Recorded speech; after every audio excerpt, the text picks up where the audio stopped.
Assalamualaikum warahmatullahi wabarakatuh. Saat ini kita akan membahas cara belajar anak usia dini melalui bermain. Materi ini disampaikan di dalam acara pelatihan calon pelatih yang berlokasi di wilayah Surabaya, tepatnya di Hotel Mercure. Nah, teman-teman, materi yang termasuk ke dalam modul Diklat berjenjang untuk para calon pelatih guru PAUD di Indonesia berisi salah satunya adalah cara belajar anak usia dini. Nah, ini profil saya. Peserta pelatihan setelah mendapatkan materi ini, mereka akan mengetahui konsep dasar bermain, metode pengembangan kegiatan main anak, jenis-jenis kegiatan bermain anak, alat permainan edukatif, dan penataan lingkungan main. Desain pelatihan ini dilakukan secara luring, di mana pesertanya terdiri dari sekitar 20 para calon pelatih PAUD, namun di sini desainnya masih secara online. Nah, konsep dasar bermain, belajar seraya bermain, atau bermain seraya belajar.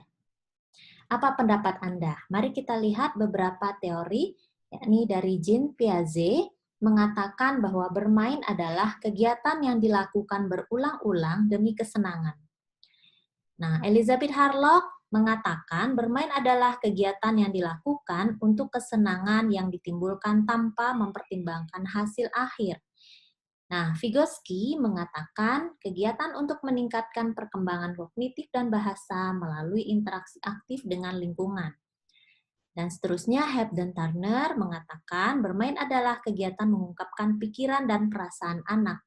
Dari semua teori tentang bermain ini, kita lihat bahwa kegiatan yang dilakukan anak tidak mempertimbangkan bagaimana hasil akhirnya. Apakah itu disetting atau tidak, intinya anak diberikan kebebasan untuk bereksplorasi, berinteraksi secara aktif, di mana kegiatan tersebut merupakan ungkapan pikiran dan perasaan anak. Nah, jenis bermain ada bermain aktif dan bermain pasif. Kalau aktif, anak-anak diajak bergerak seperti di dalam outbound ini, di luar ruangan. Kegiatan pembangunan bermain kreatif dan symbolic play. Sedangkan bermain pasif dilakukan biasanya di indoor dan tidak banyak melibatkan gerakan tubuh. Seperti ketika mereka bermain internet atau video games.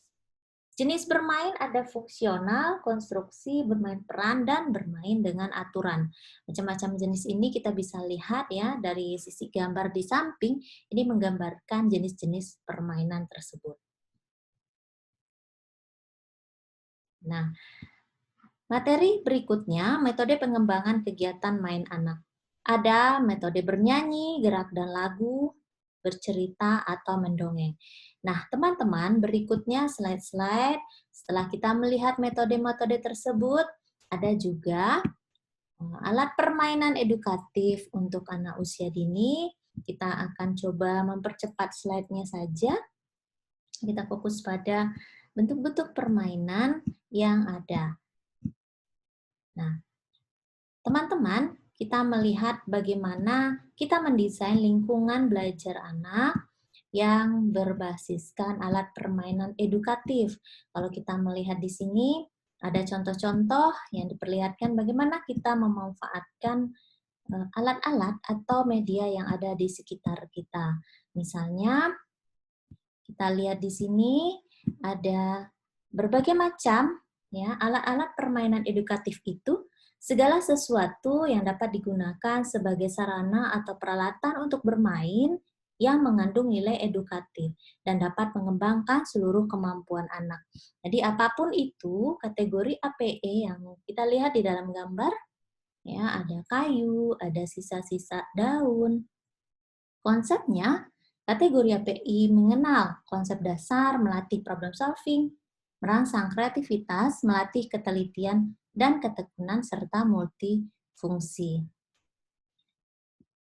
Ini adalah barang bekas yang bisa kita manfaatkan ketika dia merupakan benda seperti kardus, koran, balon, biji-bijian, batu, bambu, pelepah, bunga pisang, ini belum dikategorikan APE. Namun ketika dia digunakan untuk proses belajar, disitulah dia dimaknai sebagai APE atau alat permainan edukatif.